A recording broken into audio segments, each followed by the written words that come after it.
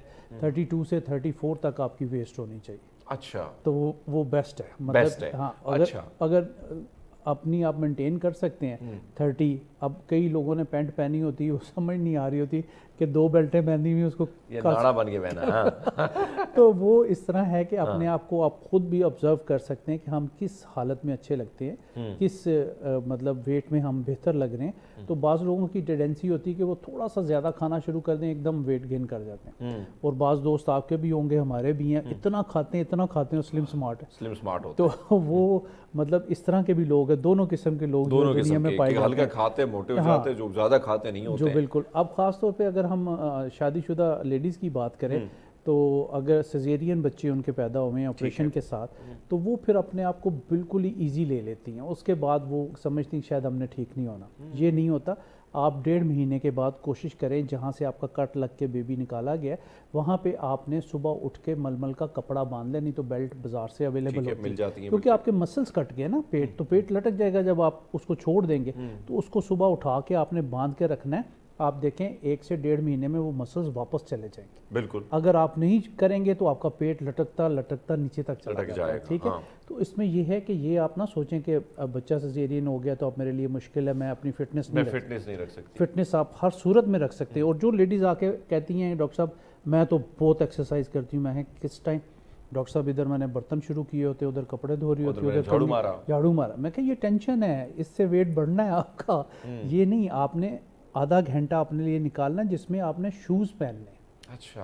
آپ نے واک کرنی ہے. اگر گھر میں سیڑھی ہیں تو 10 دفعہ اوپر نیچے آئے اور ایزی وے ہو. یہ نہ ہو کہ کھانا روٹی اوپر ڈالی ہوئی ادھر بھاگ رہے، یہ تو سٹریس آ گیا نا. تو اپنا دن کا ٹائم ایسا رکھیں کہ آپ نے واک کرنا ہے. اچھا واک کرنا ہے. واک ایکسرسائز تھوڑی بہت. یعنی 25 تک آپ نے ویٹ یہ بتا دیا. ہم آگے جاتے ہیں 25 to 45. جی بالکل. کیا ہونا چاہیے؟ تو اس میں یہ ہے کہ تقریباً دیکھیں 70 سے ابو میں سمجھتا ہوں تھوڑا سا پرابلم کریٹ کر دیتے ہیں.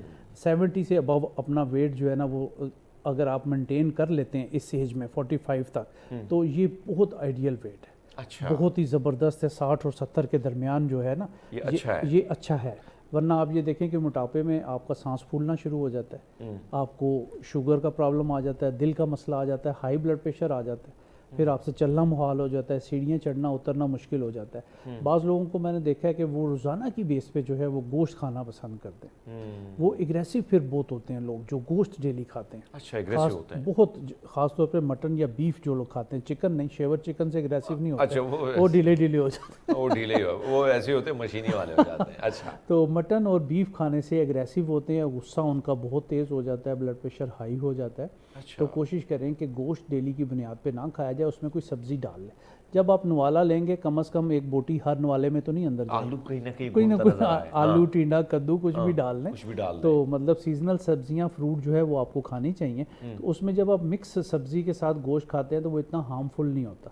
اب لوگوں کو اتنا ہائی بلڈ پریشر ہے, پتہ لگتا ہے جی وہ ہر روز گوشت کھا رہے ہیں, ہر روز گوشت کھا مطلب 4-5. اور بہت سارے لوگ تو گوشت کے بغیر ان کا گزارا ہی نہیں ہوتا. گزارا ہی نہیں ہے جی. کیا پکا جی, آلو تو گوشت کھایا جی, گوشت کھایا. میں نے آپ کو منع کیا تھا کہ آپ نے گوشت نہیں کھانا, تو پھر آپ کا بی پی تو نہیں ٹھیک ہوگا. اور ڈاکٹر صاحب 2 دن دی زندگی ہے, کھان پین واسطے کچھ ہونا چاہیے تھا. پاجی لیکن ایک چیز, کچھ لوگ ایکسرسائز نہیں کر سکتے. ایک تو بار بار جو تصویر اسکرین پہ آ رہی ہے, جو بیچارہ لیٹا ہوا ہے, اتنا بڑا پیٹ, مجبوری ہے. تو ڈاکٹر صاحب یہ جو لوگ ہیں ایکسرسائز کہتے نہیں کر سکتے ہیں, تھکاوٹ ہو جاتی ہے, کھانا تو بالکل نہیں چھوڑ سکتے ہیں. اب ہم دیکھتے ہیں کہ مختلف سرجریز بھی میدان میں آ چکی ہیں, اور اس سے بھی لوگ اپنا پیٹ, اپنی ایکسٹرا بھی کو نکال لیتے ہیں. اس کو آپ کیسے دیکھتے ہیں؟ کیا طریقہ نقصان دہ ہے, کیا کامیاب ہے, بہتر ہے, یا اس کا لانگ ٹرم تک کوئی نقصان ہو سکتا ہے؟ جی بالکل. اس میں یہ ہے کہ اللہ تعالیٰ نے جو نیچرل طریقے سے آپ کو بنایا ہے, آپ کا اسٹومک جو ہے وہ کتنا بنایا ہے وہ آپ کو پتہ ہے کہ آپ نے اس کے اندر کتنی خوراک ڈالنی ہے. ٹھیک ہے, ہم بعض دفعہ ایکسٹرا ڈال دیتے ہیں اور سانس کا جہاں سے لینا ہوتا ہے وہ بھی بند کر دیتے ہیں. ٹھیک ہے, اور پھر آج اس طرح کی سرجریاں جو ہے وہ کافی زیادہ آ گئی ہیں. مگر کوشش کریں کہ کمپیٹنٹ سرجن سے آپ ملیں, اور 2 سے 3 سرجن سے ہمیشہ رائے لیا کریں, ایک کے پاس نہ جایا کریں. ایک کے بعد ہاں, ایک کے پاس نہ جائیں. آج کل ٹمی ٹک بھی بہت ہو رہا ہے کہ آپ کا میدا چھوٹا کر دیا جاتا ہے. تو کچھ لوگوں کو میں جانتا ہوں جنہوں نے ٹمی ٹک کرایا, وہ اگلے حالت سے بھی برے ہو گئے. اچھا, سائیڈ ایفیکٹ تو ہیں سرجریز کے. آپ ایک نام ہی اتنا خطرناک ہے.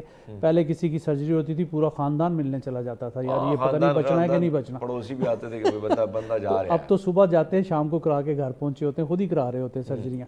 تو یہ اس طرح کی لائپوسیکشن بھی آ گیا اس میں, مطلب آپ کی فیٹ بھی نکال دی جاتی ہے سوراخ کر کے, اس میں ٹمی ٹک بھی کیا جا رہا ہے. مختلف قسم کی سرجریز آئی ہیں, مگر آپ یہ دیکھیں کہ وہ ڈاکٹر کی آؤٹ پٹ کیسی ہے, وہ کیسا, مطلب اس کا ٹریٹمنٹ کا کیسا ہے, لوگوں سے تھوڑی اویئرنیس لیں. یعنی ڈاکٹر مختلف دیکھنا چاہیے کہ کون سی کیٹیگری کا ہے. ڈاکٹر صاحب بہت شکریہ, لیکن میں چاہتا ہوں کہ جاتے جاتے کھانے پینے والوں کو پیغام دے دیں. جی بالکل ناظرین, کھائیں ضرور, مگر کوشش کریں کہ اس کو برن کرنا بھی سیکھیں, کیونکہ جتنا آپ کیلریز, اگر ایک عام آدمی کو 2 سے 3 ہزار کیلریز دن میں چاہیے, تو کوشش کریں کہ آپ اس کو برن کرنا بھی سیکھیں, انٹیک نہ کرتے جائیں. پھر سب کوٹینیس فیٹ جتنی اندر بنے گی وہ پھر نکلنا مشکل ہوتی ہے. بہت اللہ ڈاکٹر صاحب, بہت شکریہ, اور بڑا خوبصورت پیغام آپ نے دیا کہ کوشش کریں اتنا کھائیں کہ آپ ہضم بھی کر پائیں آپ کا میدا. ایسا نہ ہو کہ پھر آپ پورے محلے میں آپ کے ڈکار لوگ سنیں. کوشش کریں, واک کریں جتنا بھی ہو سکے, جتنے بھی آپ اپنے آپ کو واک کا ٹائم دیں. کھانے, یہ جو ذائقے ہم نے مختلف قسم کے بنائے ہیں اور اس کو کہیں نہ کہیں اپنی عادت میں ڈال دیا ہے, تو اس کو جب آپ کم کریں کچھ نہیں ہوتا ہے بھائی صاحب. آپ خوبصورت رہتے ہیں, آپ سلم اسمارٹ رہتے ہیں, آپ پر ہر قسم کی شرٹ, ہر قسم کا لباس بڑے خوبصورت لگتا ہے, جچتا ہے آپ پہ. سو ہمیں امید ہے آپ کو یہ پروگرام پسند آیا ہوگا. آپ کے کمنٹس کا ہمیں انتظار ہوتا ہے, اور ہم آپ سے لیتے ہیں اجازت. کل دوبارہ آپ کی خدمت میں حاضر ہوں گے نئے مہمانوں کے ساتھ. اب تک کے لیے مجھے دیجیے گا اجازت. اللہ حافظ.